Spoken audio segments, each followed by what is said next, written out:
नागरिकावर, निष्पाप नागरिकांवर भीषण हल्ला, घटना सीसीटीव्ही मध्ये कैद।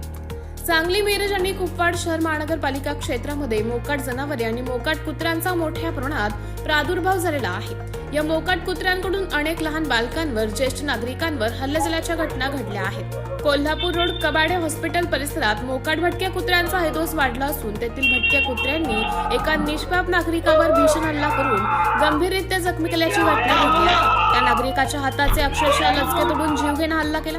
रस्त्यावरून चालणे आता जीवघेणे ठरत आहे। प्रशासन अजून किती बळींची वाट पाहत आहे? या घटनेचा लोकहित मंचद्वारे तीव्र निषेध करण्यात आला आहे। लवकरात लवकर हिंसक कुत्र्यांचा बंदोबस्त करण्यात यावा, नसबंदी मोहीम युद्ध पातळीवर राबवण्यात यावी, तसेच प्रशासनाकडून नागरिकांच्या सुरक्षेची हमी देण्यात यावी। तसेच प्रशासनाने तात्काळ पावले उचलली नाहीत तर लोकहित मंचद्वारे तीव्र आंदोलनाचा इशारा देण्यात आला आहे।